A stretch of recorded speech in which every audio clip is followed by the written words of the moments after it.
Welcome to True Crime South Africa. I'm Nicole Engelbrecht, and you're listening to a Rewind episode. What are Rewind episodes, you may ask? Well, they're really just a way to revisit older episodes that you may have missed. True Crime South Africa has more than 200 episodes right now, and although many of you may have listened to each and every one twice, many episodes seem to have been lost in the wave of new content. New episodes take a ton of research time, and I can't always balance a brand new one every single week with all the other stuff. So occasionally I'll be encouraging a review of True Crime South Africa's back catalogue with these Rewind episodes. But it's not just the same episode repeated. In many cases, I'll include a bit of a tack-on at the end with updates on new information I've found or received since the release of that episode. I often get comments about how people going back to my earlier episodes find it so interesting to hear how much my delivery on the podcast has changed. And through doing these Rewind episodes, I can definitely hear it too. In most Rewind episodes, you'll be hearing both 2025 Nicole and 2020 Nicole, for instance, in the same episode, which may be a little jarring, but it's also kind of cool. In this specific Rewind episode, I actually went back and re-recorded the original episode as part of my ongoing project to review old episodes involving minor victims and offenders to ensure I've properly anonymized everyone. And since I spent so much time on it, and there were updates to include, I thought, why not release it? So that's what you're hearing today. This episode is sponsored by IntegriSure. I talk about some of the most serious crimes on this podcast, but crimes like smash and grabs and house break-ins happen much more frequently, and accidents happen too. As a podcaster and freelancer, I rely heavily on my laptop and phone. If something happened to them and I wasn't insured, it would be a huge problem. Plus, you'd all definitely be asking where the next episode is. IntegriSure has been operating as one of South Africa's top short-term insurance brokers for almost 30 years. And I know that as I've gotten older, I've definitely felt more of a need to protect what I've built through hard work with a broker that understands me. IntegriSure doesn't just do car and home insurance, though. They also think about the stuff you probably wouldn't even consider until you need it. Road and home assist, advice from experienced brokers, and a range of value-add products like pet insurance. Because somehow Fluffy always seems to get into it with the neighbour's cat when the budget is already tight. We all try to be intentional about protecting ourselves, and that should definitely apply to your choice in insurance brokers too. Visit www.integrisure.co.za to connect. IntegriSure, car, home and business insurance for the generation that does not take chances. IntegriSure is an authorized financial services provider. This episode was first released in the True Crime South Africa feed on the 23rd of February 2020. Listen through to the end for a current update. This episode has been edited and re-recorded since its initial release to comply with the changing legal landscape. The names of all minor victims have been changed to protect their identities. Welcome to True Crime South Africa. I'm your host, Nicole Engelbrecht, and you're listening to episode 21, The Crimes of Advocate Barbie. I've been researching today's case for quite a while and decided to cover it this week. In doing my final round of research, though, I found some rabbit holes. And then I discovered that those rabbit holes had rabbit holes of their own. Eventually, I was so deep in this case that I was using Google Translate to read Russian newspapers. No, really. That will all make sense later. I promise. I also wondered about what to call this episode for a while. There were two perpetrators in this case, Cezanne Visser and Dirk Prinsloo. Well, technically I still have to call Dirk Prinsloo an alleged perpetrator, because he is yet to stand trial for the charges against him. And as a disclaimer, anything that I say about Dirk Prinsloo in this episode has been taken from news articles, a book written about the case, as well as Cezanne Visser and other testimonies in court. So, with that said, it seems that it would not be entirely fair to reference Dirk Prinsloo in the name of the episode. Instead, I called it The Crimes of Advocate Barbie. The major resource I used to research this case was a book called Shattered Lives, written by Laurie Peters and Liesl Tom. Laurie worked for Dirk Prinsloo as his PA for a short period, and Liesl Tom is a journalist. The book is a mixture of fact and opinion, as well as insights from Laurie. What it does really well is tell the victims' stories. I was unable to find this book for sale on any major electronic platform, but thankfully Laurie had uploaded a good part of it to a writer's website called Wattpad, and I was able to read it there. The crimes involved in this case took place in 2001 and 2002. One of the perpetrators was only eventually brought to trial in 2010, and the other still has not been. This case is different for a few reasons. Firstly, it's quite rare for a female to be implicated in sex crimes, at least publicly and in a court of law. And that's not necessarily because it doesn't happen. I think it's more because female sex offenders slip between the cracks of what we as a society believe to be true about women, just like female murderers. We like to make ourselves believe that women only commit crimes like these when they're forced to. Of course, that's completely untrue and quite short-sighted, and we'll delve into that a little bit later. It's for this reason that this case divided the public when it happened. It still does today. In fact, I don't even know that I've made up my mind entirely. Some people believe that Cezanne Visser was as much a victim as the other victims in this case. And others believe that she was and is a cold-blooded perpetrator who, along with her lover, targeted children to make their sexual fantasies a reality.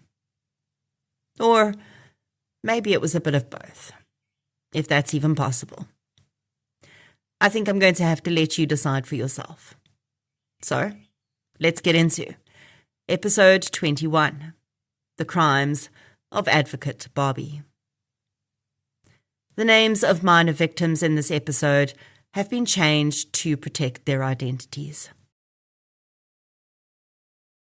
Cezanne Visser was born to her parents Johan and Susanne Visser when Susanne was in her first year of university. The couple had been childhood sweethearts, but when Susanne had fallen pregnant, she was apparently devastated. Coming from a deeply religious background, the couple were forced to marry, and neither family was very happy about it. Cezanne was allegedly aware that her birth had not been planned, and this apparently did impact her as a person. Susanne and Johan's relationship deteriorated very quickly after Cezanne was born, and domestic violence was a common theme in the Visser household. Cezanne was an only child, and although she claims to have never witnessed her father hitting her mother, she saw the bruises, and she understood from a very young age that her role in the house was to placate her father, just as her mother did. When his anger started to boil over, it wasn't long before it would erupt. So Cezanne learned to distract him by siding with him and faking illnesses. It's alleged that Johann Visser would often threaten to kill his wife and daughter, and then himself. Under these threats of familicide, her mother put on a facade for the outside world. They were the perfect Visser family, with a studious and polite little angel girl. This was Cezanne's first instruction on how to keep your man happy at all costs. Fellow students at Montana High School describe Cezanne as gentle and introverted. She did very well academically and was deputy head girl in primary school and a prefect in high school. She focused predominantly on academics, but dabbled in sport and cultural activities as well. It's quite a feat that Cezanne did so well in school, because at the time her father worked for the National Intelligence Agency, and they moved several times throughout her childhood.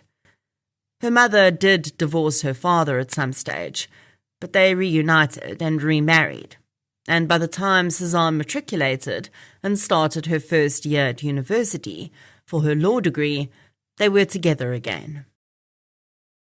Cezanne Visser is no one's fool. She passed 2 degrees before applying to the bar to complete her articles.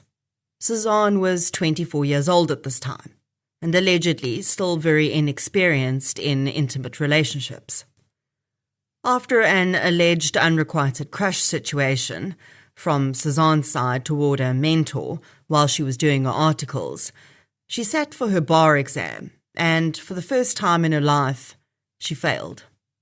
She then joined the Independent Bar of South Africa, referred to in law circles as the Rogue Bar. The chairman of the Rogue Bar was a man 8 years Cezanne's senior, Dirk Prinsloo. Dirk was an advocate who his colleagues referred to as a stain on the name of the law profession. He ran a seemingly successful private practice from his extremely lavish home on the outskirts of Pretoria. As guests and clients would drive up to the residence, a sign on the front gates proclaimed its name as Inner Circle Castle. No, really. I'm serious. That's what he called his house. Dirk Prinsloo was a man who was very much concerned with appearances. He spent hours at the gym honing his physique and dressed only in label brand clothing. Apparently, right down to his underwear and socks. If you heard people describing Dirk and you didn't know they were referring to one person, you'd be forgiven for assuming they were referring to several different people. He'd been described as everything from the kindest man I've ever met to a charmer, a manipulator, polite, charismatic, socially slick, and extremely flirtatious. And the crowning glory was the women, who described having the hairs on the back of their necks stand up when he was near them. Dirk Prinsloo had wanted to be an advocate for as long as he could remember. As a child, he marked his underpants with a permanent marker with the words, Advocates Prinsloo. He has 2 brothers and is close with his father, it appears. No mention is made of his mother, though. Dirk, like Cezanne, excelled in school, but he made no impression on the people around him. Schoolmates couldn't even remember him when they were tracked down for comment. He had no relationships in school, and those he did have in university were apparently quite normal for his age group. Dirk's father would later rack his mind to try and figure out where he'd gone wrong as a parent. Unlike Cezanne's parents, he would never claim that his son was innocent of the crimes of which he was accused. Despite Dirk's high IQ, he was described as having a very low EQ, and he made a bit of trouble for himself. He was known as a troublemaker and a bully, especially toward women, and he had a very short temper. Dirk held his own name in very high regard. His CV was laminated, and his business cards were made of hard perspex. He was also extremely paranoid and fiercely private. He refused to allow anyone onto his property without an appointment, and once smashed the glass table of one of his PAs because she allowed the sheriff of the court onto the premises without an appointment. He regularly told people that the government, police, and several judicial bodies were out to get him because he was fighting for people's rights. In reality, Laurie would later comment that the only clients she ever saw Dirk with were foreign immigrants who needed assistance getting visas. He also represented a few people accused of sex crimes against children. He managed to maintain a pretty expensive lifestyle though, so I'm assuming the clients he did have were paying top dollar for his services. At the time that Cezanne Visser joined the Rogue Bar, Dirk Prinsloo had recently separated from his wife Elsie. The woman had been his previous legal secretary, and Laurie remembered seeing a photograph of her once. She said she looked exactly like Faith Hill. When she commented on how beautiful she was, Dirk had told Laurie that she had looked nothing like that when he'd met her. He said, "I made her into that." Those words would ring ominously in Laurie's ears as future events unfolded.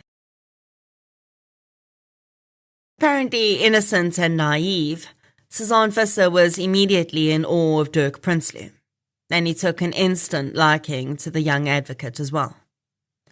Ever the social butterfly, Dirk invited Cezanne and two of her female colleagues to his house one weekend for a bra.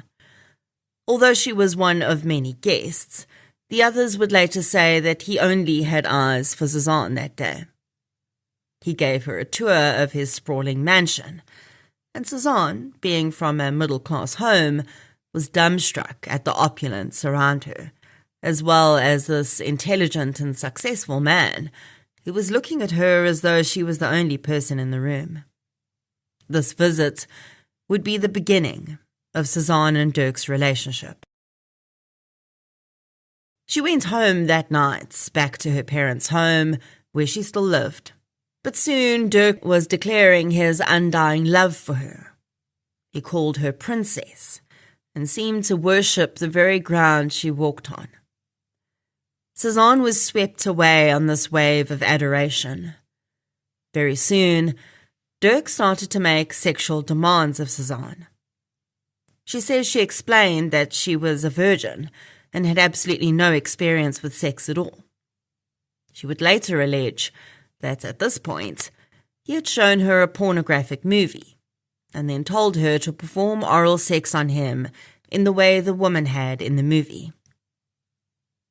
Cezanne, having been raised to do what was required to keep the man at the house happy, did what she was told.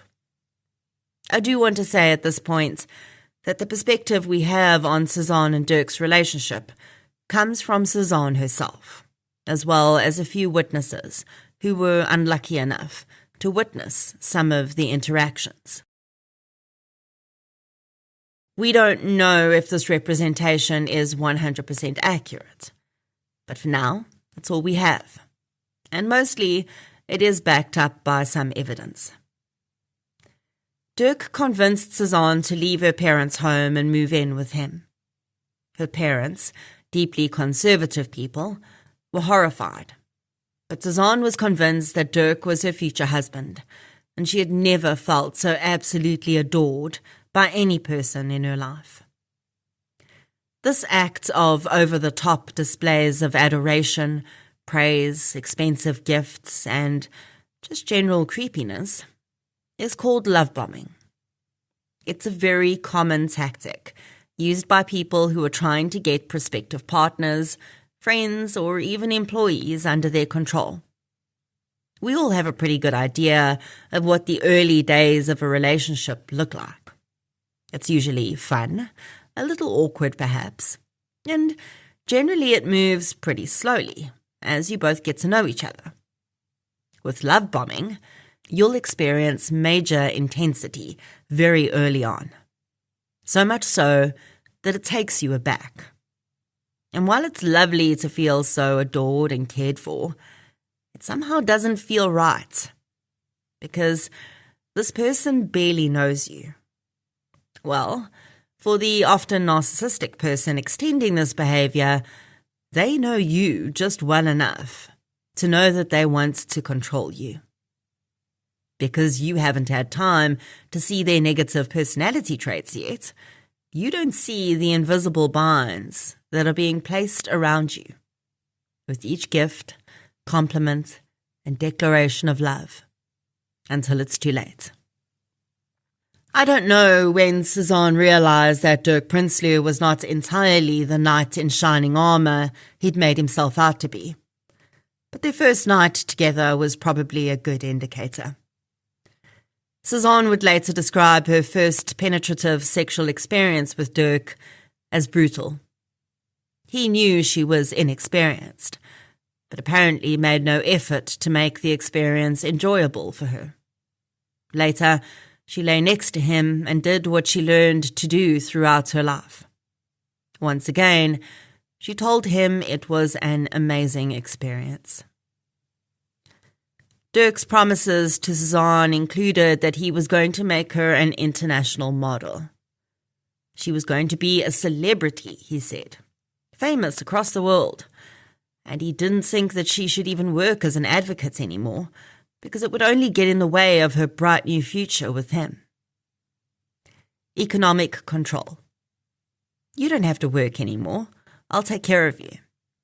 And in the process, access to your own money and financial independence is lost.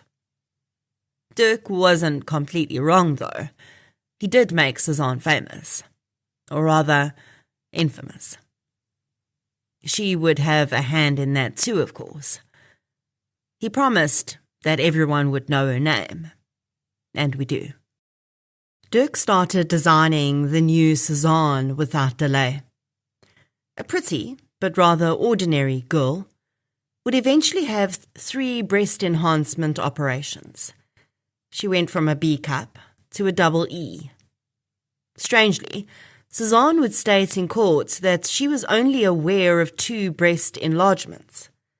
She'd been sure that the last operation was actually to reduce her breast size, as she'd complained to Dirk of severe back pain. Medical records proved that she did, in fact, have 3 enlargement procedures.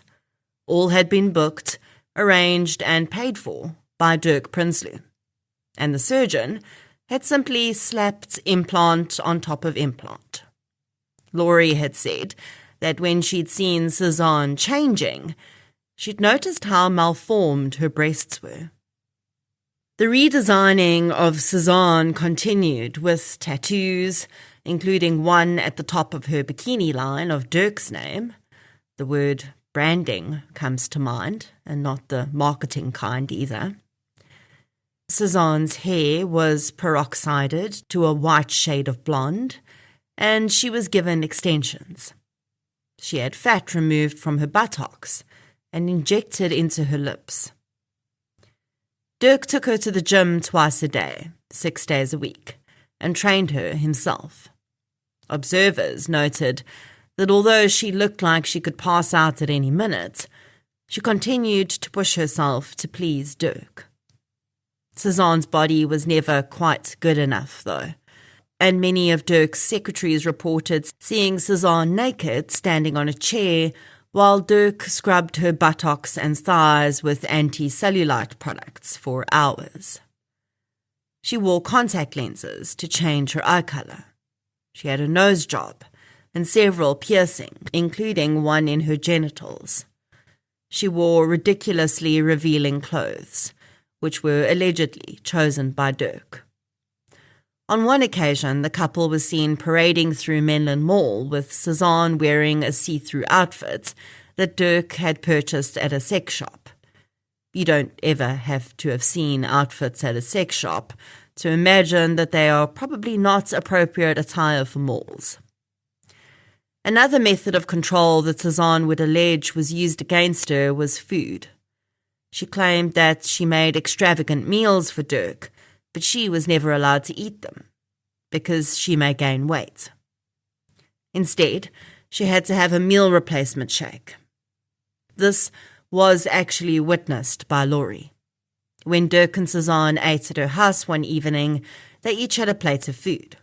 And then, when Laurie's mom wanted to dish up seconds, Cezanne handed over a plate, and Dirk gave her the dirtiest look, which quickly changed her mind. Laurie was, however, a little sceptical about Cezanne saying that she cooked for Dirk every night, because his housekeeper, who had somehow managed to stay employed with him for many years, cooked meals in advance for Dirk as part of her duties. Having left her law career behind, Cezanne became Dirk's assistant, doing menial tasks for him. Mostly, though, Cezanne was there to service Dirk's sexual desires. And I will warn you that at this point, things get a bit strange.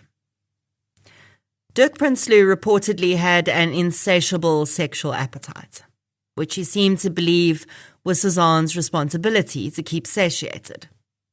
Every person that entered Dirk's home spoke about his huge collection of pornography. Magazines lay open around the entire house. The couple's bedroom contained 2 ceiling-high cupboards filled with pornographic movies. Sex toys littered the floor, and Dirk's housekeeper was forced to wash them daily. Dirk allegedly insisted on Cezanne performing oral sex on him whenever he demanded it. He didn't care if someone else was in the room at the time. Many of his PAs reported being in the room when Dirk quite suddenly unzipped his pants and pushed Cezanne's head down into his crotch. Cezanne's parents, although experiencing their own issues and on the verge of their second divorce, were extremely unhappy with what their daughter was doing. The shocking physical changes she'd undergone were the tipping points, and they made such efforts to get Cezanne away from Dirk that Cezanne ended up taking a protection order against her parents. Isolation from family and friends. One of the steps in taking complete control of a partner is stopping any contact between them and those who love them. When the person no longer has a support network, they are far easier to manipulate. Dirk's sexual interest often involved threesomes and swinging. He would allegedly send Cezanne out to scout for sex workers that suited her lover's taste. Frequently, he wanted Cezanne to have sex with them first. During this time, Dirk decided to make his first move to increase Cezanne's public image. Despite the fact that she could not hold a musical note, he entered her into a singing competition called South African Idols. She actually made it all the way through to the second round of the competition, which, to be honest, doesn't say much about the quality of the competition. But Cezanne was not there for her singing talent. She rocketed into the public eye as people ogled her physical appearance and found it so strange that she was also an advocate. Cezanne's nickname was born in the media. After this audition, she became known as Advocate Barbie. What also sparked from this audition was additional press attention for the couple. They were interviewed on a talk show by Big Brother winner Ferdinand Rabi, who spent the entire interview lusting after Cezanne. She started the interview dressed in traditional advocate's garb and then stripped down on camera into a tiny bikini. Rabi ended this interview by signing one of Cezanne's breasts and asking Dirk's permission, please note, to kiss her other breast. Dirk readily agreed and smiled throughout, seemingly eager to see how his creation was being adored. The Bar Association opened a case against the couple after this interview for bringing the profession into disrepute. Cezanne's mother decided to go to the press herself and gave an interview about her daughter being controlled and manipulated by Dirk. This only served to increase the rift between mother and daughter. Cezanne then replied with her own article professing her undying love for Dirk and saying that he was helping her and she'd never been loved the way he loved her. Just to give you an idea of the timeline, this is all happening within weeks and months of Cezanne moving in with Dirk. Also, within weeks of her moving in, his sexual control over her became much more violent and pronounced. He also rarely called her princess anymore. His new name for her was Slut. She, in turn, called him God. Witnesses would later testify that Cezanne had Dirk saved in her cell phone as God. She addressed him as God in letters and signed off as your slut. Cezanne would later claim that this was Dirk's way of mocking the religious conviction she'd grown up with. Dirk allegedly did not think that Cezanne should hold any being in greater regard than him.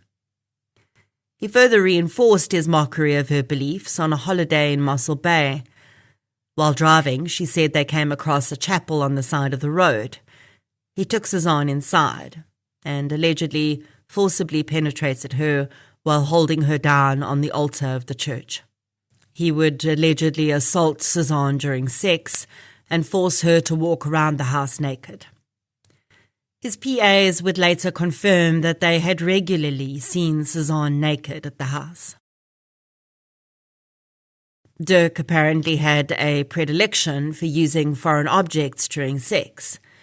He kept a revolver under his pillow, which Cezanne said he had used to penetrate her. She, in turn, and perhaps harping back to her childhood, where she learned to distract to avoid anger, started to use vegetables to penetrate herself to distract him when he became angry. He took photographs of her in compromising positions. One such photograph shows a seemingly unconscious Cezanne with a dog collar around her neck, shackled to the bed. Her body is bruised, and she would later say that when she came to, Dirk had told her that he had forced his dogs to lick her genitals. While he regularly forced her to have sex with other women, no other man was allowed to touch her. He threatened her by saying he was going to arrange 10 mine workers to rape her. He allegedly forced her to drink his urine as a sign of her complete devotion to him. Cezanne started using Dirk's surname.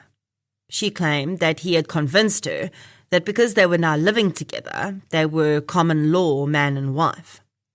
When a judge later asked her how someone with 2 law degrees could believe she was married if she hadn't had a legal ceremony or signed her intent to marry, Cezanne said that she wasn't thinking with her legal brain at the time. Laurie, the secretary, says that there's no way that Cezanne could have believed she was married to Dirk because she was well aware that Dirk was still married to his former wife. They were in the midst of a battle because Elsie wanted more of their marital assets than he was willing to give. Dirk had referenced this on several occasions in front of Laurie and Cezanne, once allegedly even saying that he was thinking about hiring a hitman to kill Elsie. It's inconsistencies like this that make me wonder how deep under Dirk's control Cezanne really was. Speaking of Laurie, let's get into what she and the rest of Dirk's PAs witnessed and endured at the Inner Circle Castle. Dirk's fits of rage and the extremely strange goings-on at the home, which doubled as an office, meant that Cezanne was advertising for new PAs almost constantly. Laurie is, of course, one of the authors of the book Shattered Lives, and she has both good and bad things to say about the couple. In her interview for the job, Laurie almost immediately knew something was a bit off. When Dirk asked her how she felt about pornography, she answered that she didn't really have an opinion on it, but it was something she wasn't personally interested in. Laurie was hired. She had a legal background, and she was well qualified for the position. She also ran a graphic design business, and did tell Dirk about this, and he agreed that she could continue to do both.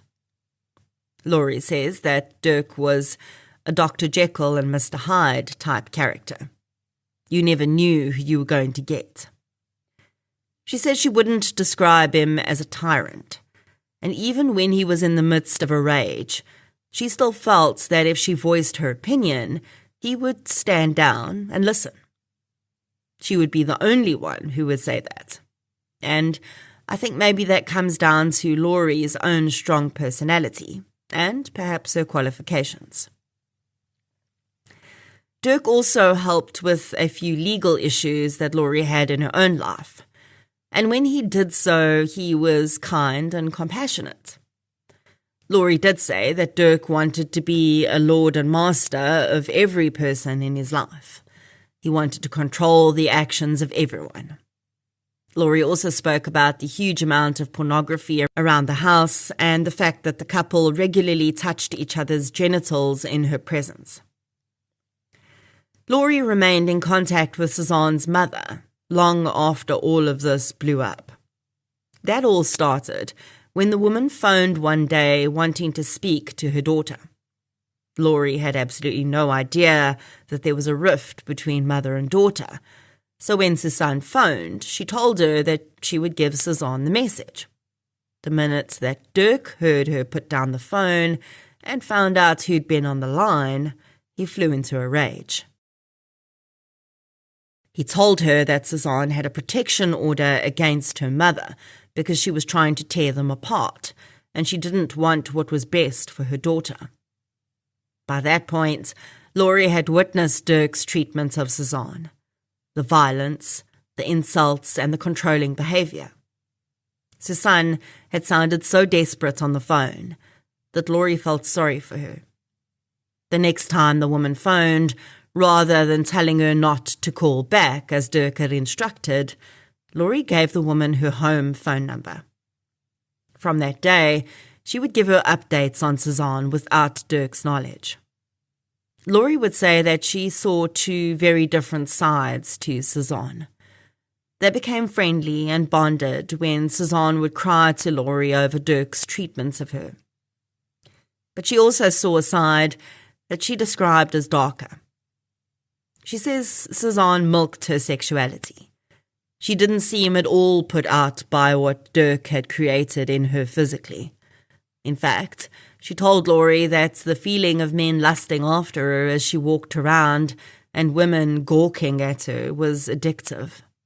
She described it as the ultimate control and a rush that she could not live without. Laurie was not employed by Dirk for very long. She left when he and Cezanne started to sexually groom her. They gave her skimpy lingerie for her birthday and made no secrets about the fact that they wanted her to try it on for them. Laurie resigned that day, but she stayed in contact with the couple, doing some touch-ups on photographs for them. The photographs were definitely not intended to make Cezanne an international fashion model, perhaps an international porn star, but nothing else. The photos that Laurie was asked to touch up also included pictures of the couple in sex acts, alone as well as with other people, who she couldn't identify. One photograph disturbed Laurie. It was a picture of Dirk and Cezanne laying naked on a bed.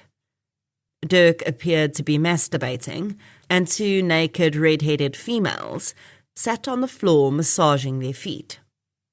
Laurie said that the girls didn't look underage to her. It was just a disturbing image. Laurie still hoped that she could help Cezanne to escape from Dirk. And when she came to collect the photographs, she asked her how she felt about what people were saying about her in the media. At this time, photographs had been leaked by an employee at a photo shop.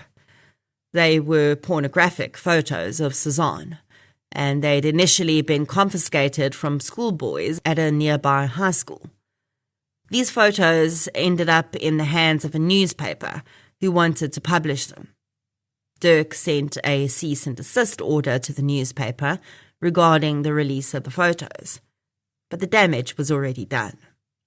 The public image of the couple was now high profile for their sexual escapades.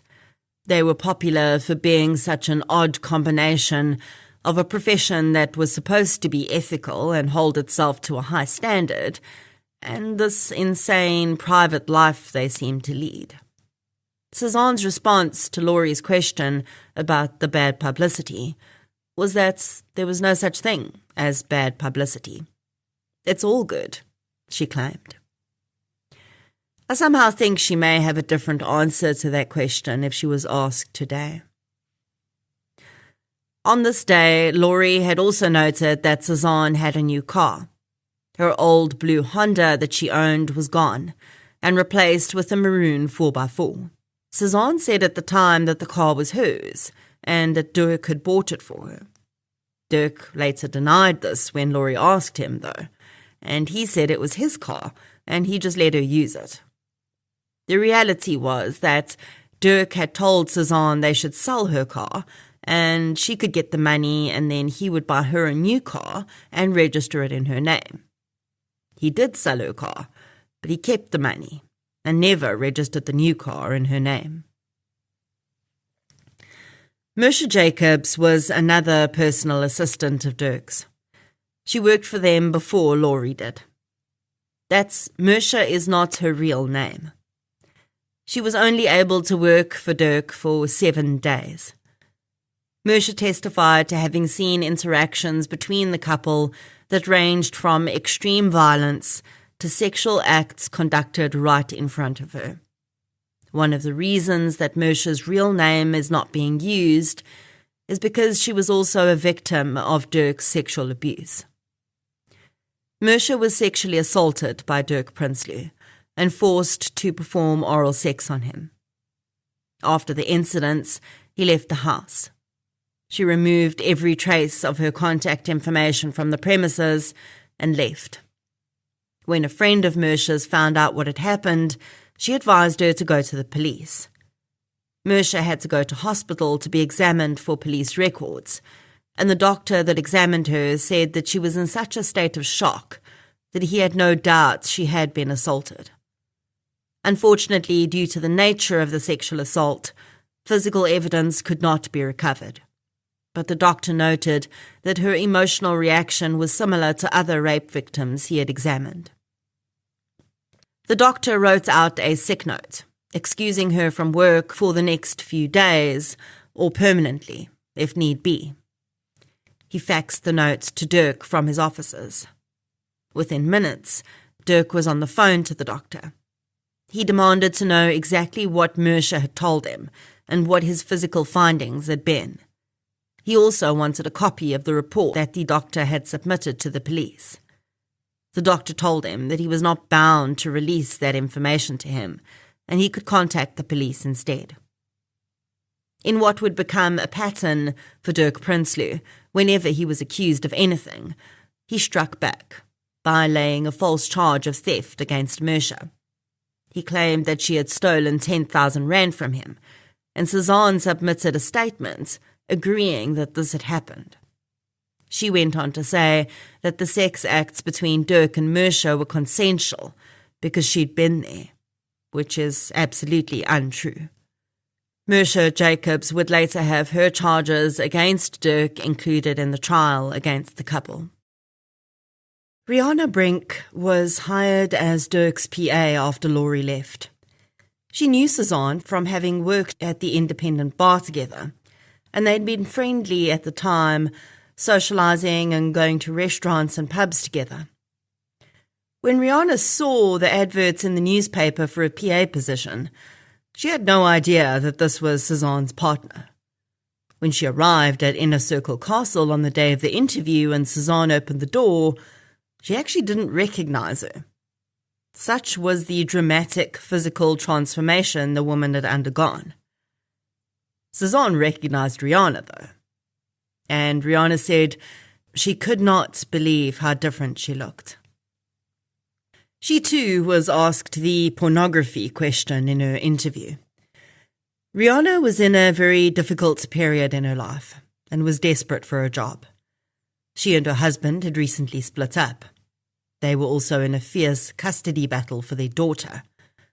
Rihanna had to get a job and a place to stay within weeks in order to gain shared custody of her daughter, who was with her husband at the time.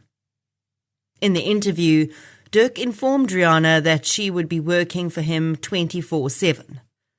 While she would only be at the office during working hours, she had to be ready to spring into action if he needed anything at any time of the day or night, including on weekends. And she shouldn't expect any overtime pay for that either. Most people would turn down such conditions, but Rihanna was so desperate that she accepted. For the first few days, Rihanna enjoyed the job, but soon Dirk started to demean her constantly. Then he escalated to physical violence. He made her stand to attention at any time he entered the room. If she wasn't fast enough, he hit her back down into her chair.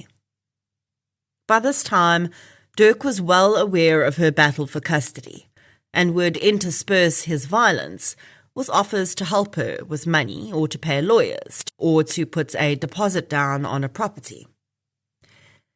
This reeling in of a person with kindness, especially when they're in a desperate situation, only to turn on them and demean or assault them, is another typical pattern of abusive behavior. Dirk knew that he had Rihanna exactly where he wanted any woman in his orbit. She consulted with her family court advocate, who was dealing with the custody case, and she told him what Dirk was doing. Sadly, the advocate simply told her that if she left her job, she would be deemed unstable and would lose custody of her daughter. Rather than helping her, he pushed her even deeper into Dirk's clutches. Rihanna eventually won shared custody of her daughter, but on the Saturday that she was supposed to come home, Dirk suddenly called Rihanna back into the office for an emergency. Rihanna had wanted to give her little girl a wonderful homecoming, which Dirk very well knew. Instead, she'd had to fetch her the next morning, after typing documents throughout the night, which could have waited until Monday. Rihanna would later testify that there was only one computer at the practice, which was connected to the internet, and she didn't have the password to it. Cezanne would sit at that computer for hours, downloading pornographic images for Dirk. Many of these, police would later find, were images of children being sexually assaulted. One day, Cezanne approached Rihanna with a photograph of a little blonde girl. The photograph depicted a sexual act being perpetrated upon her.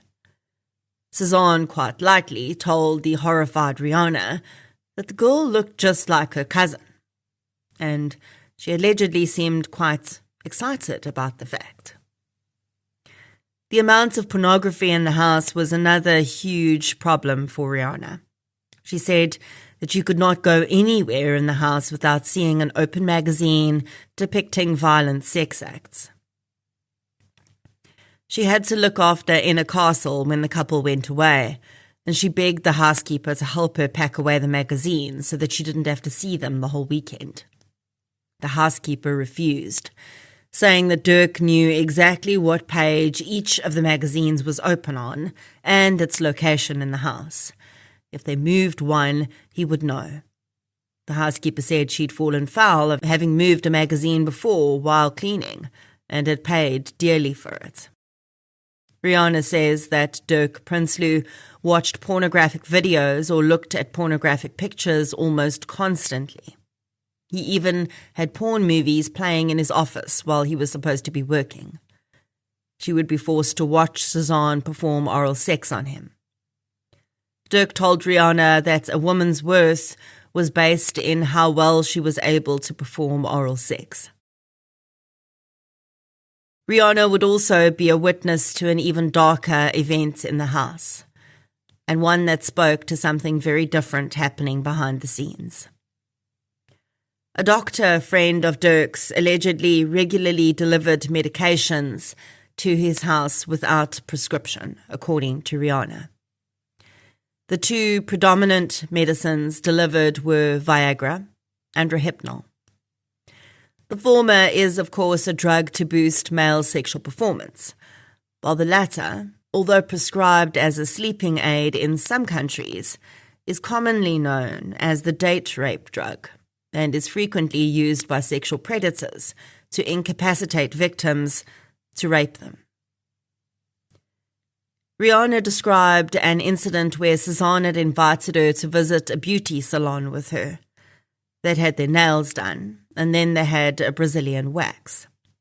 When they returned to the house, Dirk insisted on seeing what he'd paid for, and he wasn't talking about their nails. Rihanna was forced to stand beside Cezanne, who had removed her pants completely, and expose her bikini area.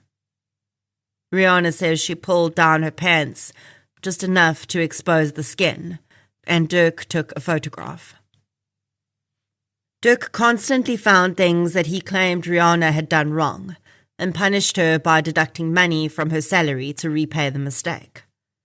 On one occasion, Dirk had accidentally driven over and killed one of his Jack Russell dogs, and he instructed Rihanna to wrap the dog in a duvet and take its body to the vet for cremation.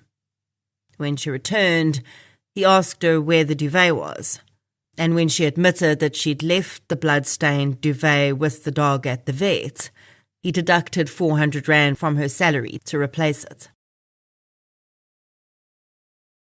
Of all of the abuse that Rihanna endured at the hands of Dirk Prinsloo, what put her over the edge seemed mild in comparison, as is so often the case in these types of situations. It's often the proverbial straw that breaks the camel's back. The victim is so overloaded with anxiety and fear that one small incident pushes them to make a change. 6 months after Rihanna had started working for Dirk, her father came to visit from Namibia. She was over the moon to be able to spend time with him, and Dirk saw this, and likely wasn't too keen on her being quite that happy. He instructed her that she had to work that weekend, so she wouldn't be able to see her father after all. After that, Rihanna never returned to Inner Circle Castle. An attorney friend of hers helped her to put together a complaint of constructive dismissal and sent it to Dirk. Constructive dismissal is a term used in labour law when an employee essentially leaves an employer but states that they have only done so because the employer has made their working circumstances unbearable to endure, and they're left with no other choice. It is a very difficult charge to prove, as the onus is solely on the employee to prove that the situation was unbearable and that they followed all other possible routes before resigning. Dirk ignored the complaint and started to stalk Rihanna, demanding that she return to work. He phoned her family members and anyone else he could link her to. Eventually, true to his nature, he laid a charge of theft against her, despite the fact that he hadn't paid Rihanna for her last month's salary. He charged her with theft because she hadn't paid him in full for furniture she'd bought from him. Rihanna struggled financially after leaving her job and eventually lost her car because she couldn't pay for it. It's alleged that Dirk arranged for 2 private investigators to pose as police officers and approach Rihanna for a statement so that he could find out what she was willing to say about him and how much she knew. To put you in the timeline here, we're now in December 2001 and early 2002. Dirk and Cezanne approached Samantha to replace Rihanna as a secretary. At the time, the couple knew Samantha from a photo shop they'd taken their reels of film to be developed. Yes, those photos. Samantha was understandably hesitant and agreed to work for Dirk as a trial run, but she didn't resign from her other job. And this was an incredibly smart move, because she ended up working for Dirk for 1 day and never returned. They did stay in touch, though, through the Photoshop, and one day the couple invited Samantha to their home for dinner. Samantha agreed, and they ate a chicken stir-fry. While they were eating, Dirk suggested that Cezanne pour them some shooters. Samantha started to get up to help, but Dirk pulled her back down, saying that Cezanne would take care of it. Samantha reports that after drinking the shooter, she started to feel extremely unwell. She was no stranger to drinking shooters as a young person and had never felt that way from alcohol before. She describes feeling groggy and like her limbs were heavy, as though she was unable to control her own body. She was aware of bits and pieces of what happened next, but couldn't recall everything. These are classic side effects of Rohypnol. One of the things that Samantha remembers was both Dirk and Cezanne kissing her and fondling her, and she couldn't remember anything after that. Cezanne would later claim that Dirk had been the one to prepare the drinks, and that she'd had no idea he drugged Samantha. She says that she thought that what was happening was consensual. She does say that they didn't have sex with Samantha that night, but considering she's lying about whether she thought the acts were consensual, because she must have seen that after just one shooter, Samantha was basically unconscious, I don't know if we can really believe that Samantha was not raped that night. This is the last of the testimonies from Dirk's secretaries. Many of these women would likely have kept their stories to themselves if it hadn't been for the couple's eventual arrest. Which begs the question, if Dirk was going through PAs at the rough rate of one every fortnight, how many other women were assaulted by this couple who chose not to come forward?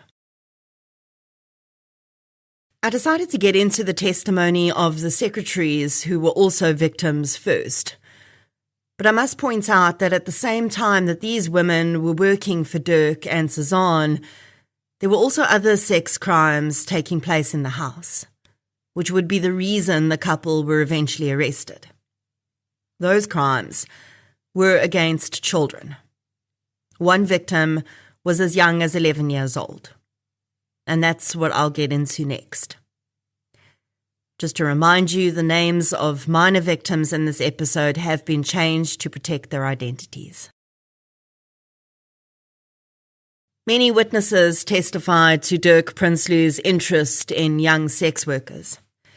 And when I say young, we're talking 14 and 15. So not actual sex workers, despite them getting paid, I guess. To be very clear, this is sex trafficking in minors. Many of these victims had been through terrible events in their own lives, and sometimes they'd developed substance use disorders, and they'd found themselves in the sex trade as the only way to feed themselves, and for some, their addictions. One of Cezanne's duties was to visit sex trade establishments to find the youngest sex workers available. These girls would later say that from their perspective, she was more predatory than any male client they'd ever had. Cezanne testified in court that Dirk was no longer happy with the 14-year-old sex workers and instructed her to find a way to get younger girls for him. Cezanne came up with a plan to approach children's homes and told them that she wanted to foster girls for the weekend to spoil them and mentor them. Cezanne was big news at the time, and her beauty and fame impressed many of the homes she approached, and had the young girls in awe of her. Some of the homes she approached declined to allow girls to go home with them for the weekend, but several seemingly had no problem doing so. When the people in charge of these homes were later questioned, it emerged that they had no official screening process in place for couples who wanted to foster on weekends, save a short interview. This honestly blows my mind. But after this case was brought to light, it is alleged that stricter procedures were put in place. And I can only hope that is true. Apparently, it didn't seem strange to the people in charge of these homes that Cezanne solely selected girls based on their appearance. She wanted the girls to be as young as possible, but also already slightly developed, and they had to be pretty and slim. If this wasn't a red flag, then I don't know what was. It seems that Dirk had taught Cezanne well enough in terms of how to manipulate people, because none of the people she dealt with ever thought anything was off with her. In contrast, they told the girls that had been chosen how lucky they were to be mentored and spend time with such an amazing, intelligent, and accomplished woman. The stories of 3 of the victims were discussed in the book Shattered Lives. Whether there are more victims, we don't know. It's entirely possible. Because all of these victims were minors, their identities were kept under wraps, even in court, and a lot of the actual court transcripts which contained identifying information would be redacted and not publicly released. The first girl taken home for the weekend was a 15-year-old we will call Anya. Anya was keen to go with Cezanne and Dirk when she was told that she'd been chosen, because she had ambitions of being a lawyer one day, and she was excited to learn from the couple. To put you back in the timeline of events, the Friday that Anya was collected by Dirk was the same day that Cezanne was auditioning for the Idols competition. Anya would later testify that after Dirk picked her up, they went grocery shopping. Up until that point, she'd been enjoying conversation with Dirk and using the opportunity to pick his brain about his career. When they got back into the car after doing shopping, they realized that they'd left a bottle of cooking oil in the shop, and Dirk asked her to run inside and fetch it. Anya, eager to please, did exactly that as quickly as she could. When she jogged back to the car and handed Dirk the cooking oil, he told her that she looked sexy when she ran. Anya said that not only did she think that this was creepy, because a man of his age was saying this to her, but she found it weird that someone would find running sexy. Little did she know that the man sitting next to her was capable of finding some very strange things arousing. He then asked Anya what her views on sex before marriage were. She said that she wanted to remain a virgin until she was married. On arriving at Inner Circle Castle, of course, Anya was blown away by the opulence and the beauty of the house, but she very quickly crashed down back to earth when she saw a trophy standing on the kitchen counter. It read, and I'm going to say this in a way that doesn't set off any explicit content rules with the platforms, best effer, but it had the whole word on it. This had apparently been a gift from Cezanne to Dirk. Beside it was a note addressed to my God and signed off as your slut. Anya was horrified, but that would all be eclipsed when she walked into the couple's bedroom. Of course, they'd made no effort to hide their enormous porn collection, numerous sex toys or sexual bondage items, considering they were having a child over for the weekend. In contrast, Dirk seemed excited to see Anya's reaction. She was completely nauseated. Sadly, her weekend would just get worse. Cezanne eventually returned home from the Idols audition, and the couple celebrated her success by forcing Anya to watch while Cezanne performed oral sex on Dirk. Anya started crying, and Dirk told her to go to her room if she didn't want to learn. She fled immediately. The couple allegedly apologized to her afterwards. The next day, Cezanne told Anya that they were going shopping. As soon as they were in the dressing room alone, Cezanne stripped naked and showed Anya her genital piercings. She allowed Anya to choose clothing, but ignored her statement that she wore a medium size, and instead purchased everything in extra small. Cezanne chastised Anya, saying that if she wanted men to look at her and lust after her, then she had to give them something to look at. The rest of the shopping trip involved Anya being forced to watch Cezanne having a Brazilian wax, and she declined her insistence that she should get one too. Then they visited a doctor where Anya watched fat being taken from Cezanne's buttocks and injected into her lips. Anya could not wait for the weekend with the couple to be over, and was bitterly disappointed and traumatized at what she'd been forced to witness. She was glad when the couple told her on Saturday nights that they were going out and should be alone for the night. Dirk told her that he'd left a movie in the video recorder for her. True to his predatory patterns, when Anya pressed play, she was met with the sight of a porn movie. The next morning, they ate breakfast under the larpa, and Anya noted that Dirk ate his breakfast while paging through a porn magazine. He looked up at her once and asked her how she washed her genitals. She refused to answer.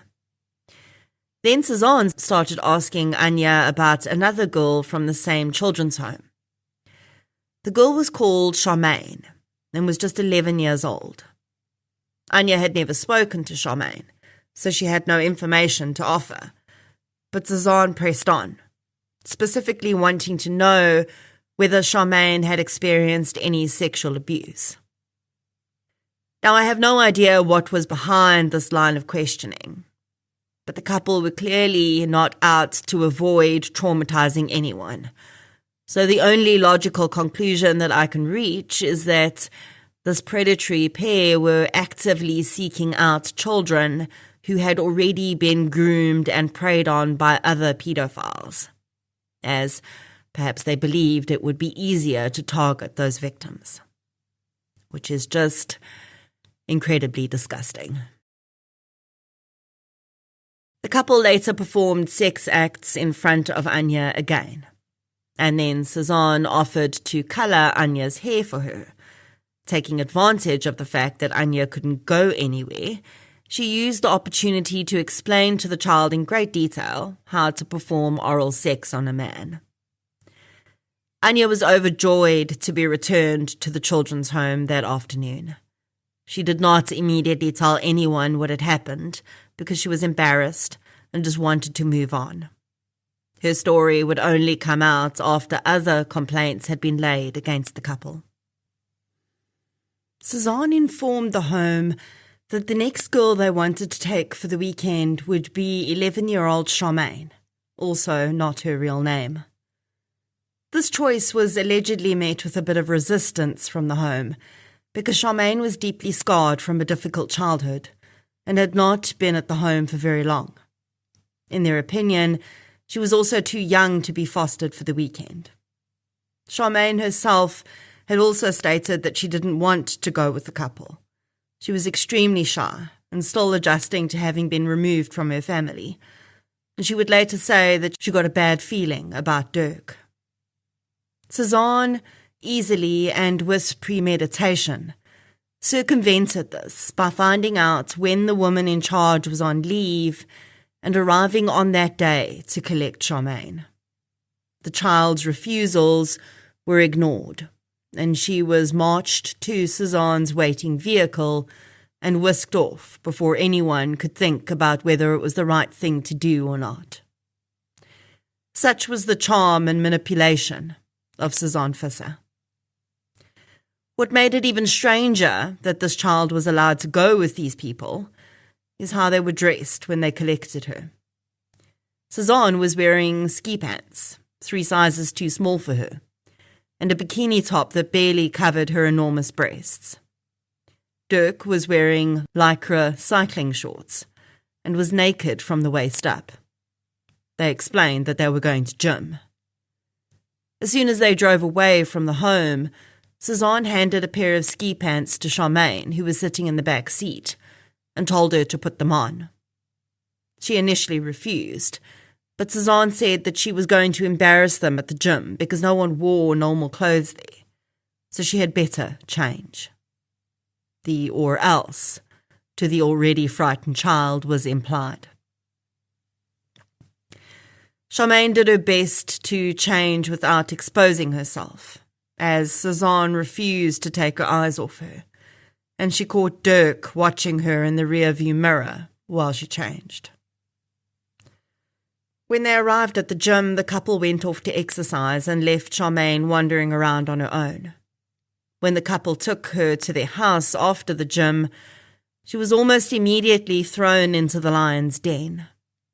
Cezanne told Charmaine to come to the bedroom while she changed out of her gym clothes, and the porn collection and sex toys were again in full view. Please keep in mind that Charmaine is only 11 years old.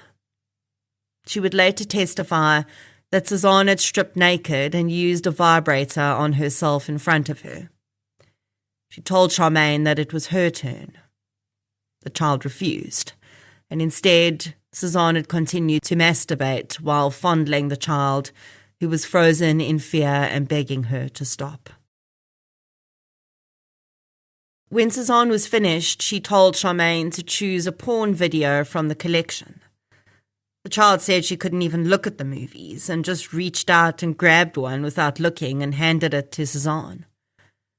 In the lounge, Charmaine was told to sit in one of the chairs while the couple played the porn movie, and then proceeded to reenact every single scene in front of the child.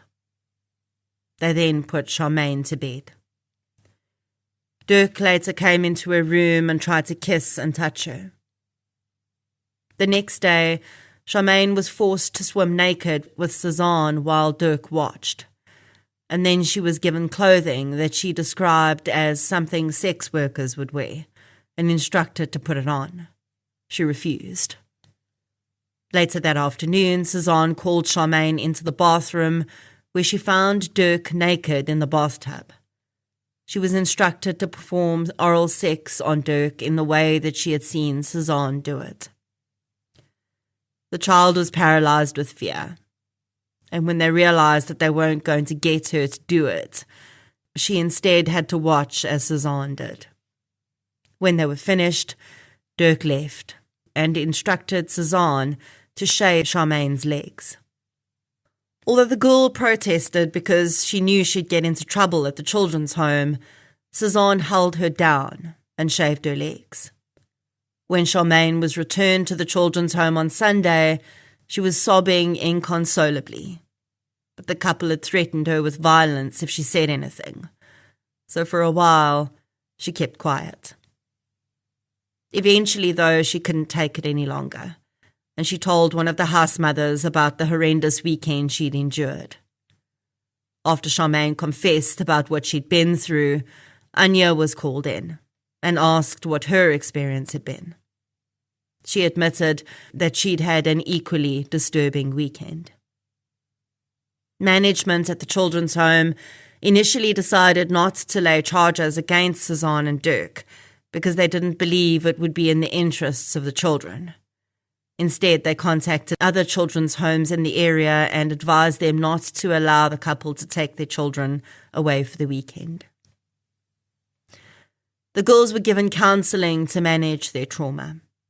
Eventually, after the home received many reports of the couple attempting to get children from other homes, they realised they needed to do something.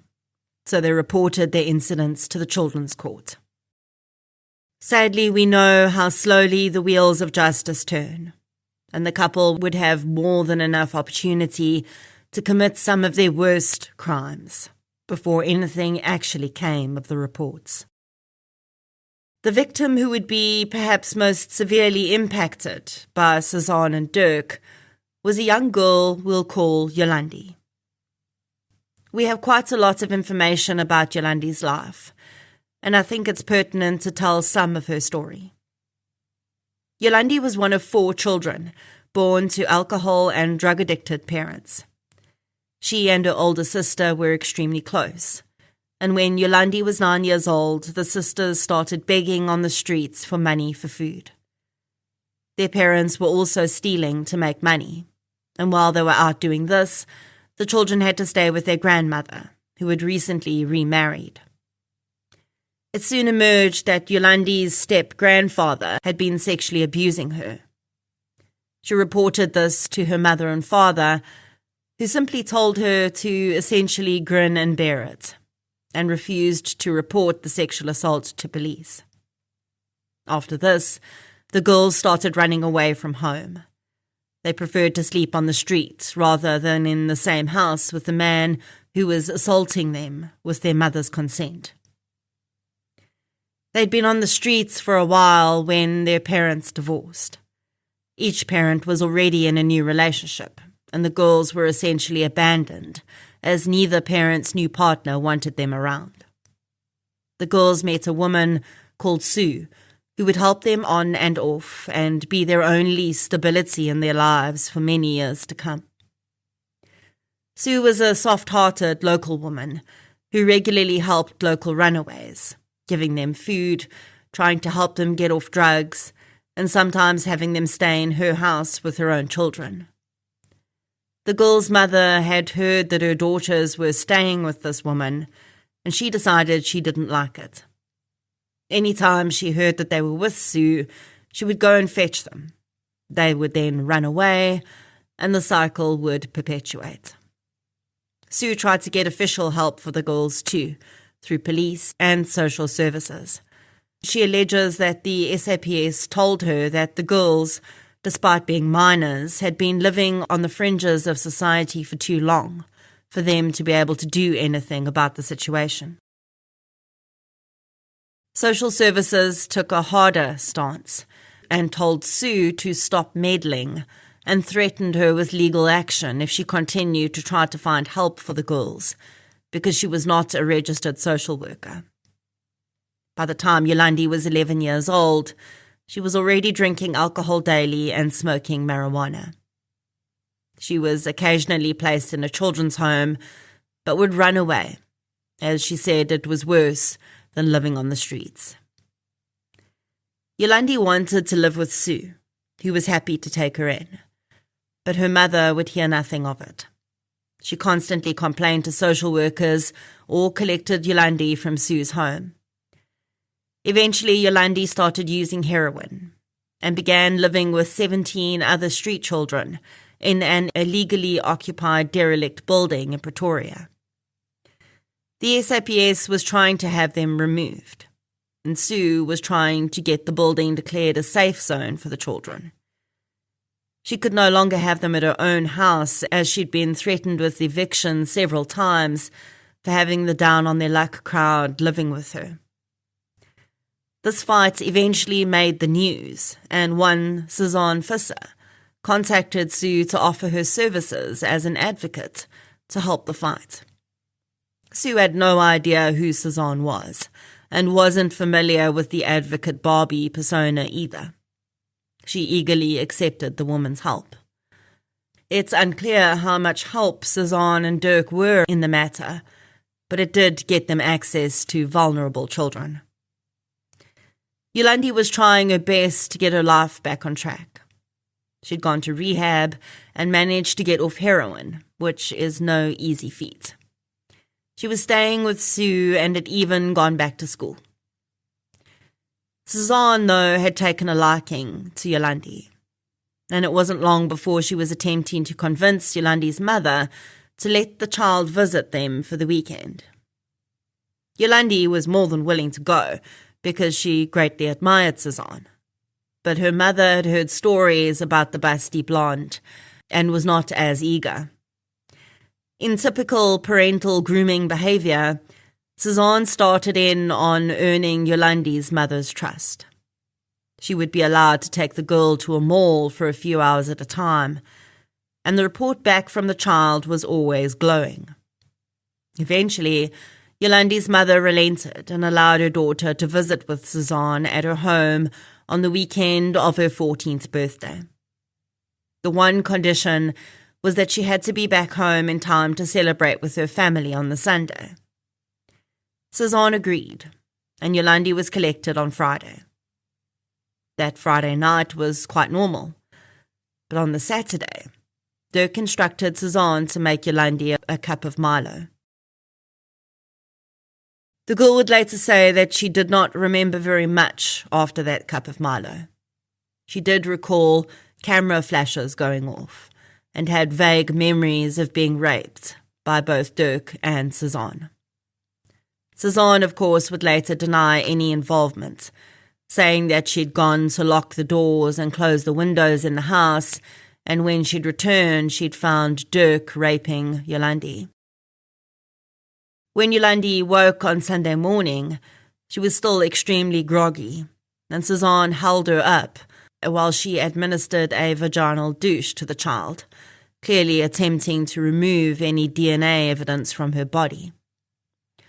Although her mother had insisted that she be returned early on Sunday morning, the woman eventually found her child standing on her doorstep that afternoon. Yolandi still looked totally out of it and was sobbing uncontrollably. Eventually, she admitted to her mother that she believed that the couple had drugged and raped her the previous day. With her mother's history of refusing to report such things to the police, and Yolandi's own fear and mistrust of the police from when she lived on the street, it was a stroke of luck that a third party had overheard Yolandi's admission that day and insisted the matter be reported. It would be Yolandi who eventually stopped Cezanne and Dirk from continuing with their crimes. The case was given to Captain Karel Cornelius to investigate. One of his first stops was to the Children's Court to see if any other complaints had been made about the couple. Due to their own strange processes, the child advocates refused to share any other cases with Cornelius, and therefore he didn't know at the time about Charmaine or Anya's experiences. Thankfully, the captain didn't give up there, and eventually, through talking to enough people, including Dirk's previous secretaries, he managed to round up enough evidence to get a search warrant. Yolandi, unfortunately, started to spiral out of control again after her rape at the hands of Dirk and Cezanne. She started using heroin again. Soon after the incident, Sue said that her heroin use became so bad that she felt like the girl was trying to purposefully overdose. She would start coming down from one high and inject herself again. Captain Cornelius executed a search warrant on Inner Circle Castle in December 2002. The search took 10 hours, and the police eventually left with 2 computers, several bags of pornography, and a photo album they'd found in Dirk's safe. The album, covered in red leather, would become a pivotal piece of evidence in the trial. It contained many photographs depicting child sexual abuse. Some of the girls that had been fostered by the pair for weekends were in the photographs. Right next to the album, in the safe, sat several tubs of prescription medication, which included Rohypnol. Captain Cornelius later said that Dirk had been a loudmouth throughout the search, shouting that he was going to sue the state and that he was being framed. When Cornelius asked him for a key to the safe, though, he suddenly became very quiet. He knew very well that the contents of that safe would be his undoing. Following the search, Cezanne and Dirk were arrested and taken to separate police stations for questioning. Within minutes of her interrogation starting, and before being told what she was there for, Cezanne admitted to Cornelius that she had helped Dirk to commit other crimes, and that she would give him all of the information she had. With that sentence, she admitted that she knew that what they'd been doing was wrong and illegal, and that they'd done more than one thing. In my opinion, that immediate turn on Dirk also says something else. Cezanne would later claim that she was under total and utter control of Dirk, and that it was like someone had replaced her brain with his. That extent of coercive control is not undone in 5 minutes. You don't go from being under complete control of someone to the extent that you're committing sex crimes against minors with him to being willing to turn tail and tell all just because you're sitting in front of the police. If anything, in my opinion, that situation should have strengthened her resolve. But it didn't. I think that, at the very least, should give us some pause for thought. Cezanne tried to send a letter to Dirk, ending their relationship, but police intercepted it, and he never received it. By the next time she saw him in court, she had decided once again that they were in a relationship, and that she was going to support him instead of turning against him. She would continue with this flip-flopping for several months. Cezanne and Dirk were given bail on the condition that they have no contact with each other or their victims or other witnesses.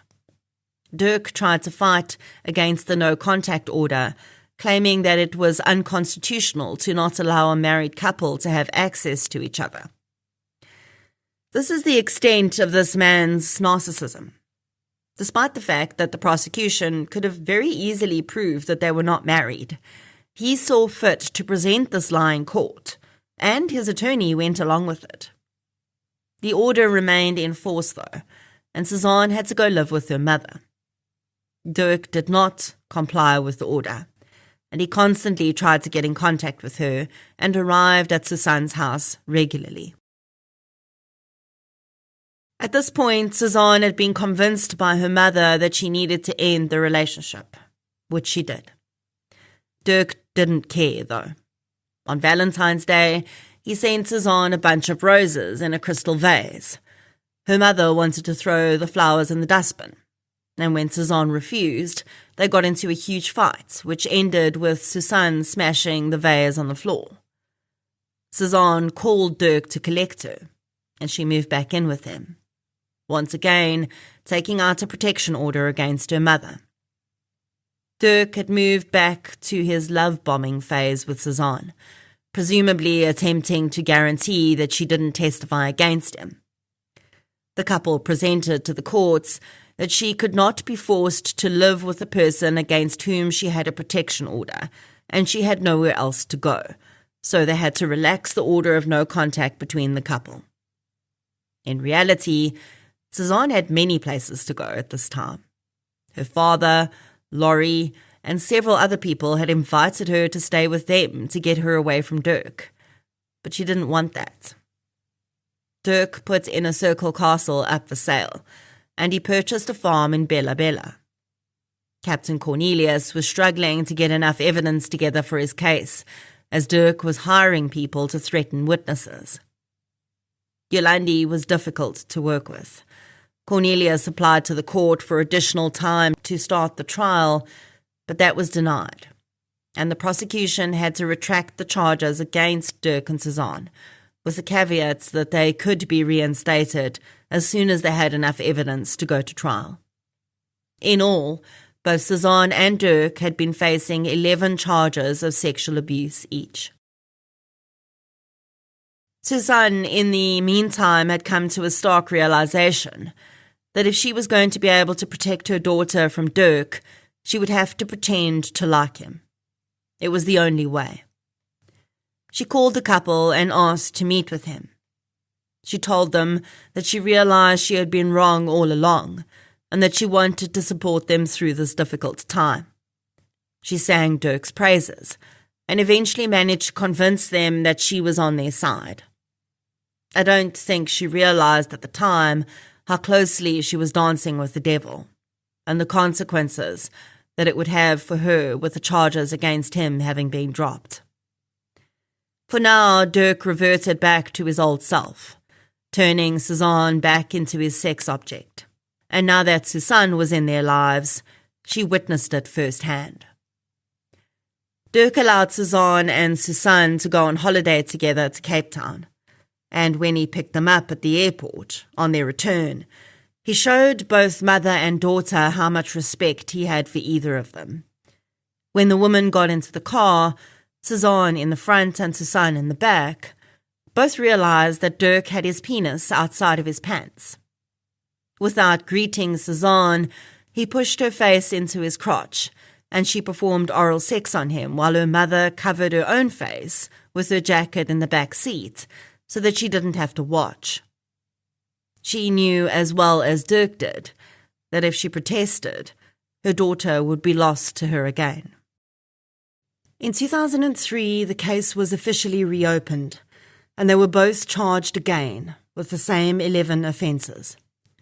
In 2005, they both pleaded not guilty and were again given bail. Neither had been seen as a flight risk, so if they needed to leave the country, they just needed to advise the court of their intention to do so.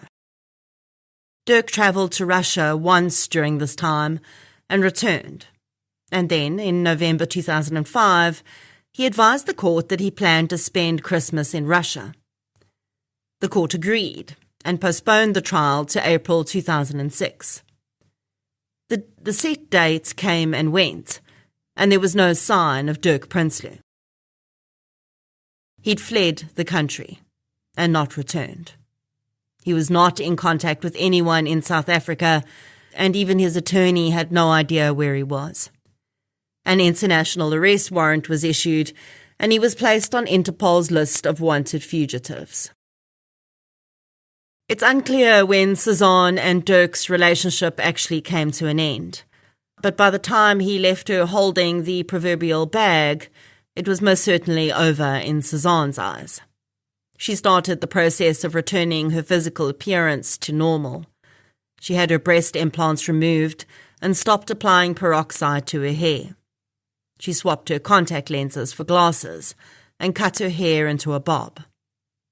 Without Dirk allegedly controlling her eating, she also gained a bit of weight. By the time Dirk disappeared, Cezanne looked like any other normal woman on the street. Her advocate Barbie persona may have been gone, but she still had to face the music. And this time, she had to do it alone. Several years would pass as authorities attempted to locate Dirk Prinsloo, to no avail, and Cezanne was informed that if Dirk did not surface soon, she would have to go on trial on her own. In June 2009, Dirk Prinsloo was located. Well, technically, he was rearrested, but not in Russia, and not in South Africa either. In fact, his arrest had nothing to do with the crimes he was accused of in South Africa. Dirk Prinsloo was arrested in Belarus for bank robbery and a charge they referred to as thuggery. Dirk would claim that he'd only been caught because his girlfriend at the time had been stupid enough, in his words, to give the police his email address and password, and that's how they tracked him down. What actually happened is that Dirk left his passport in the bank he robbed, so police didn't really have to look very far to figure out who their perpetrator was.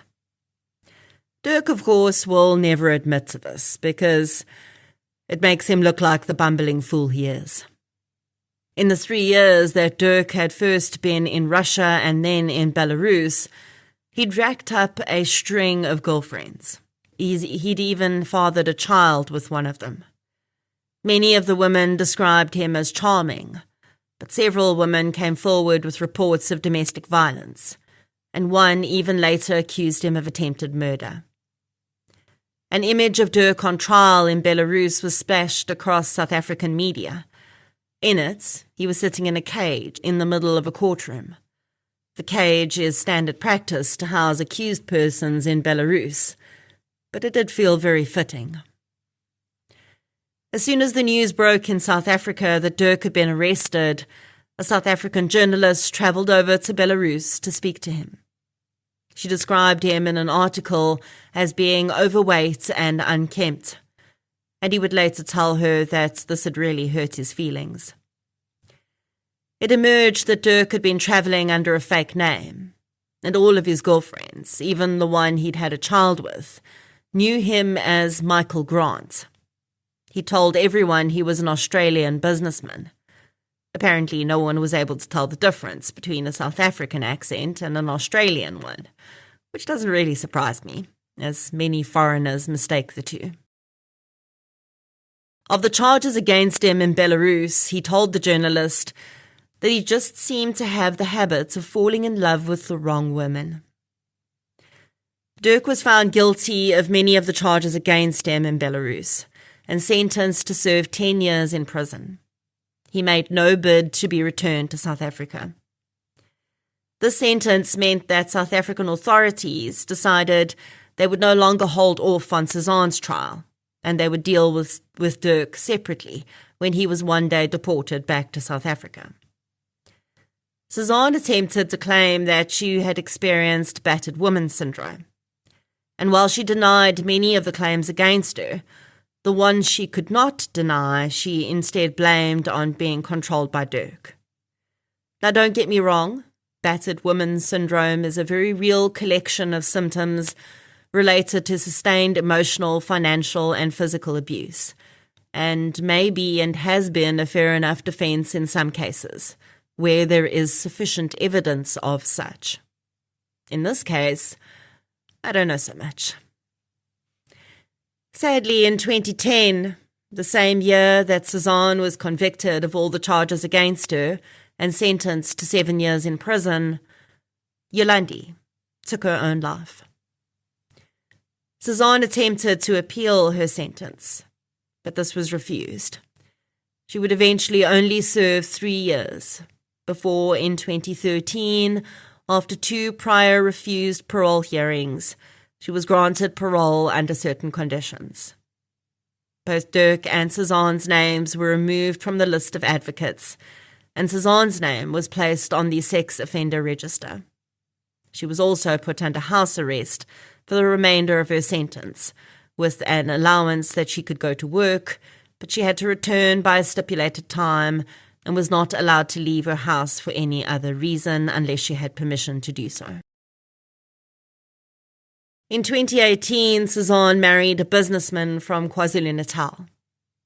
The year before that, Dirk had become eligible for parole in Belarus. When the South African government was advised of the possibility of this happening, they had to decide whether they would request for him to be extradited or wait for Belarus to deport him. The former meant that he would be accompanied by an Interpol official on a flight back to South Africa and then handed over to police on his arrival. Deportation, however, meant that he would be sent back on his own volition. And although Belarusian authorities would advise South Africa of his deportation flight details, no one would be accompanying him, and there would be no direct flights from Belarus to South Africa. The layovers would give him far too much scope for escape. Extradition seemed safer, but the cost would also have to be borne by South Africa, and it was expensive, while deportation costs would be borne by Belarus, but it was less secure. While South African authorities ummed and ahed about what to do, the Belarusian authorities released Dirk and then rearrested him for deportation. And that is pretty much the last South Africa heard of Dirk Prinsloo. When I originally covered this case back in 2019, things were basically up in the air. But since I had to re-record this episode to ensure I had sufficiently anonymized the minor victims to comply with regulations that changed in 2022, I can now tell you a little more in 2026 than I could back in 2019. Just 6 months ago, Dirk Prinsloo surfaced again. Somehow, he's been living in Lithuania. There is very little information about how he came to be there or whether he's been there all this time. But Lithuanian authorities are now attempting to deport him back to South Africa, although no one has said whether that is related to visa or citizenship contraventions or something else.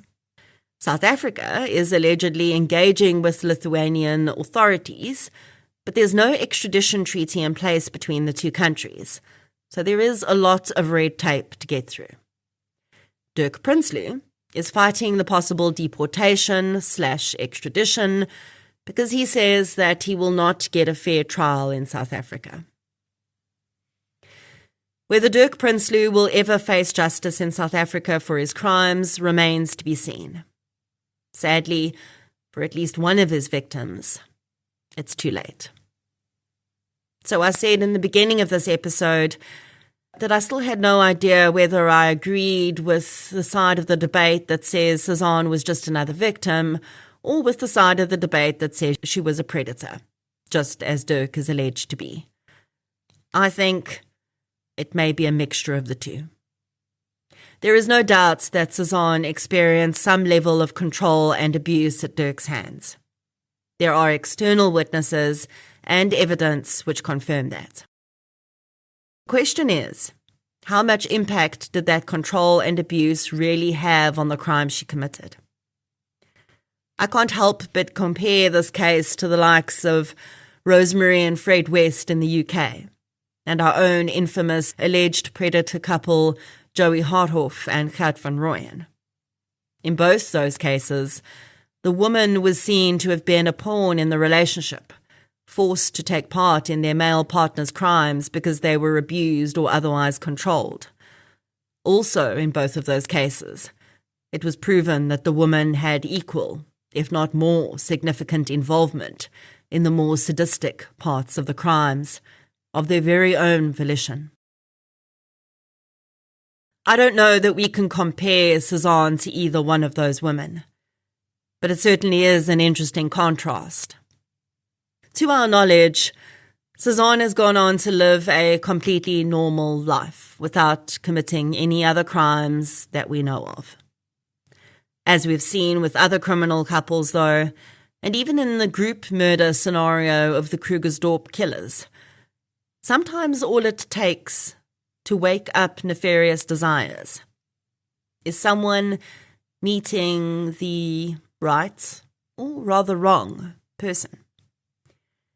There seems to be something about the pairing of two very particular people that just brings out the worst underlying pathology in each. And unfortunately, in this case, that had ongoing consequences for many, many people. I do hope that Dirk Prinsloo will answer to the charges against him at some point. The victims in question deserve it.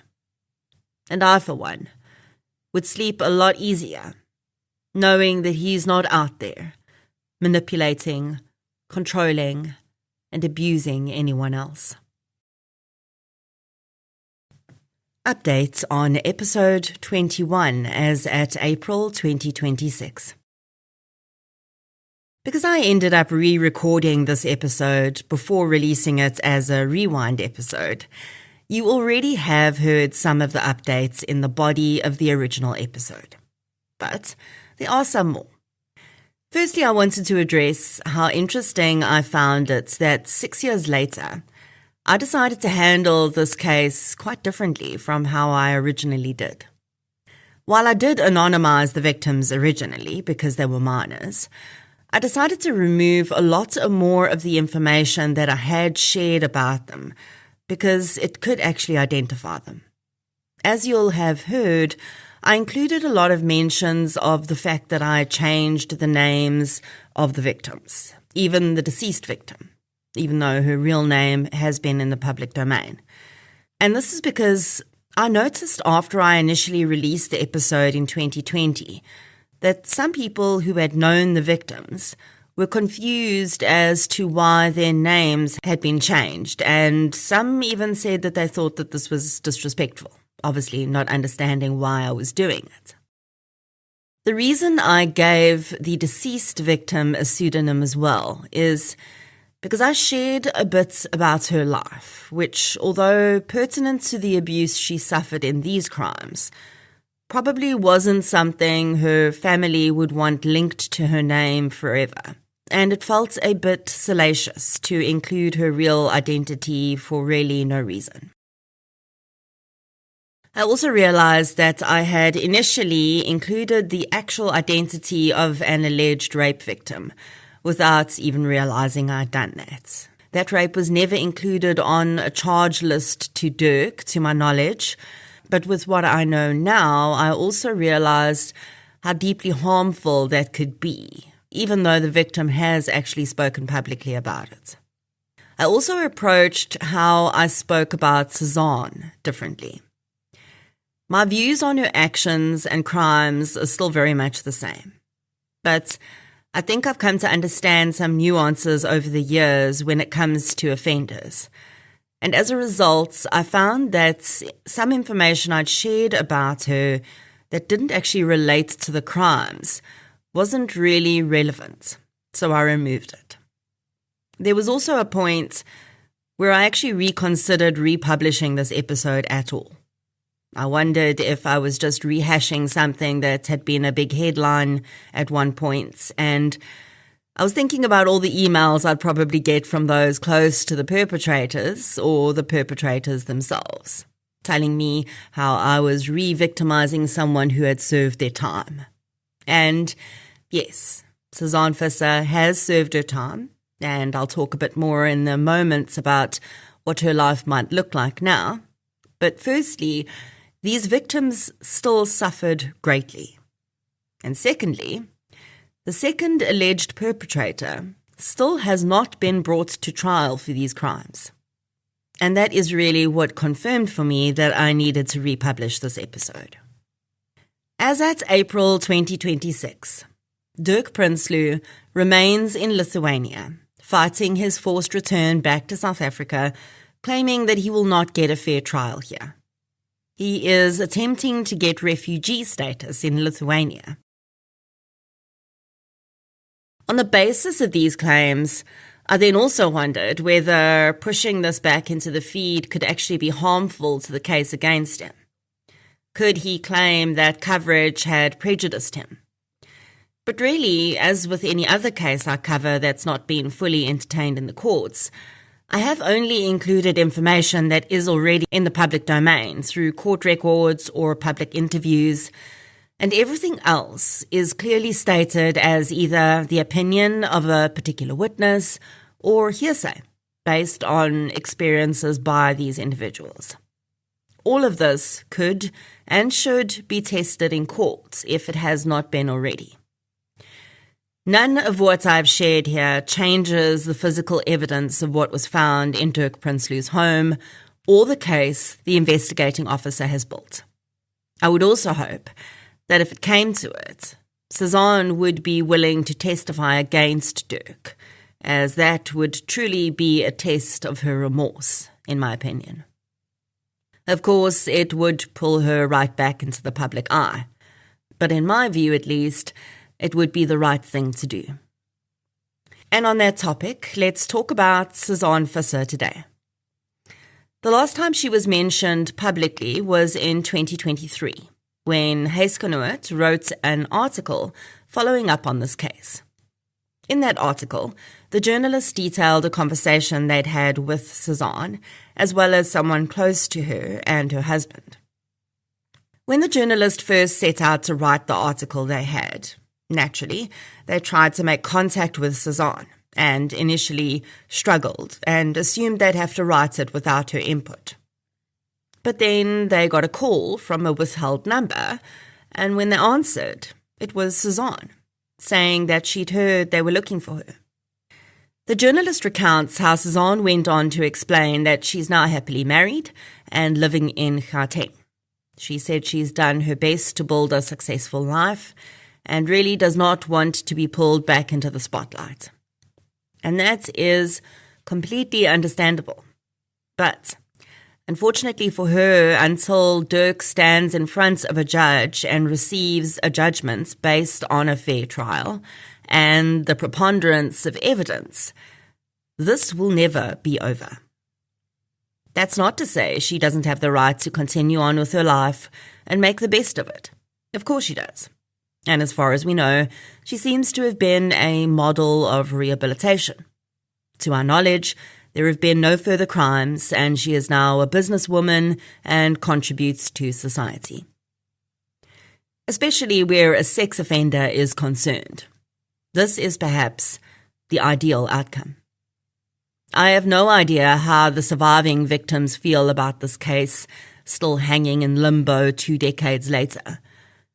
But if they still want to see full justice, then we should absolutely support that in any way we can. And really, so should anyone who was involved in this series of crimes and has already been convicted and served their time.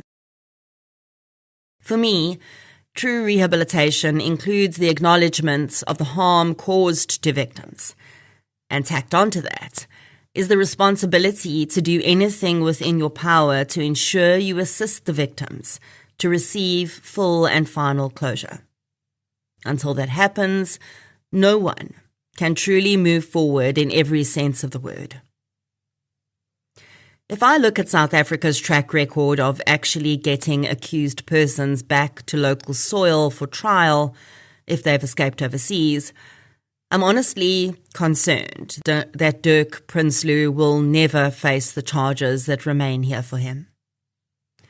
In the grand scheme of the type of crimes that happen in this country on a daily basis, my concern is that these charges will not be seen as severe enough to warrant a large amount of money being spent in extradition and then in a trial.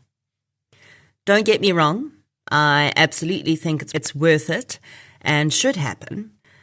But if I weigh up what I've seen happen and how I know some of these departments to work, I don't have a lot of hope for true justice here, just from a realistic perspective.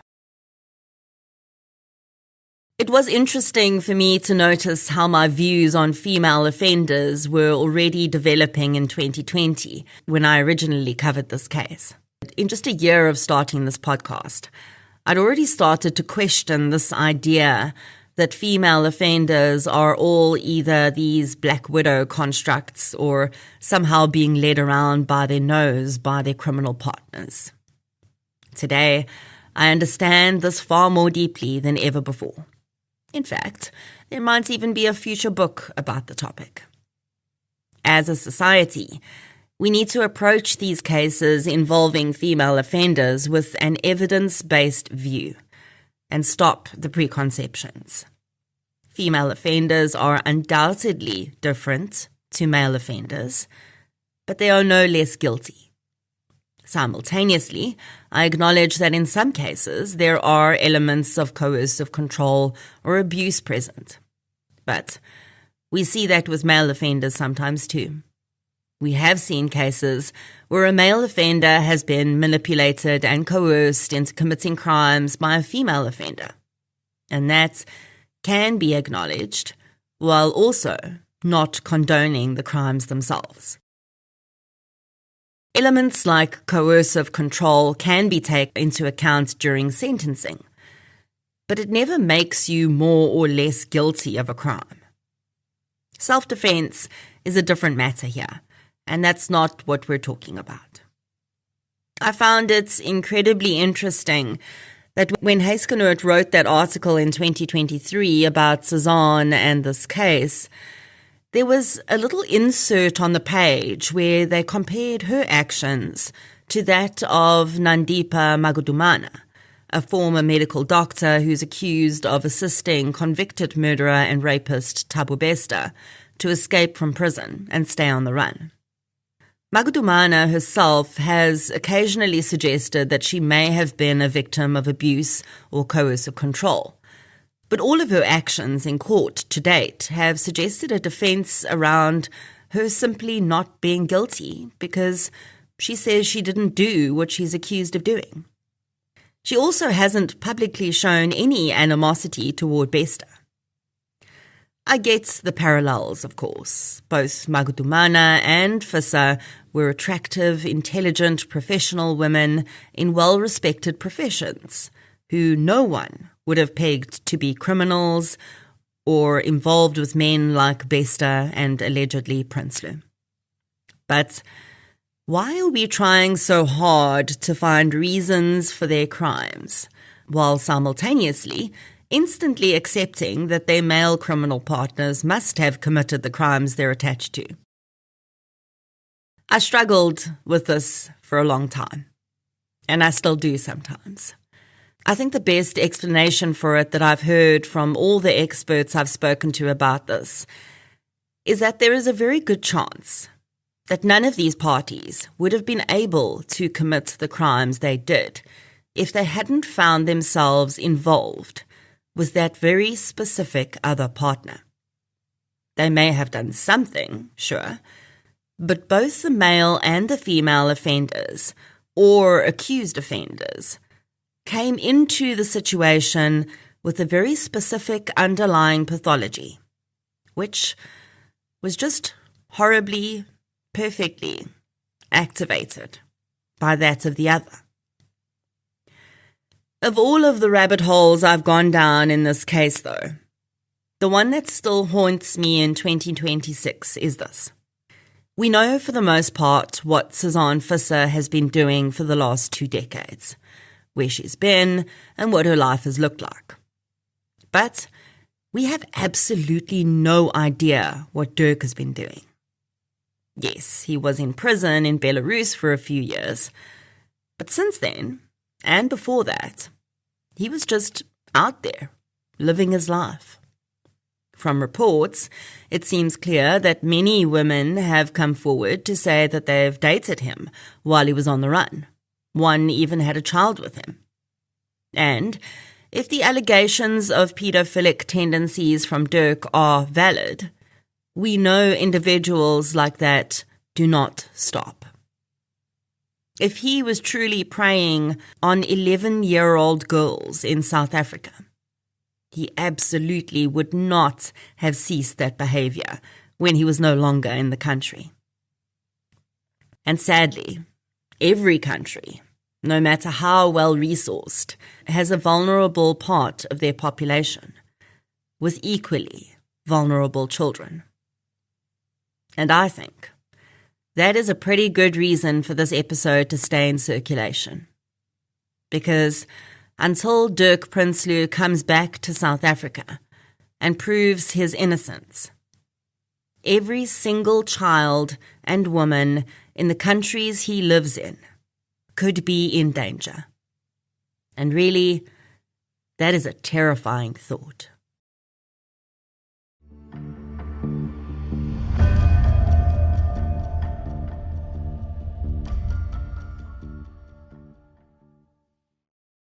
For more victim-focused true crime content, please follow True Crime South Africa on the app you're using to listen right now. I also have another podcast you might like called I Lived Through This. Follow the podcasts on social media platforms for updates on new episodes and other crime-related stuff. If you'd like to support the podcast and grab some True Crime South Africa branded merch, listen up. TCSA has partnered with the SA Criminologist platform, and if you head over to their website now, you can stock up on a wide range of true crime-themed merch, including tumblers, stickers, pens, mugs, and so much more. And if you use the code TCSA at checkout, you'll get a site-wide discount of 10%. Check out the full range of true crime-themed merch at sacriminologist.co.za. And support TCSA while grabbing some truly cool goodies for you or your partner in crime. I'll be back with another episode before you know it. Until then, thank you so much for your support, and I'll chat to you soon.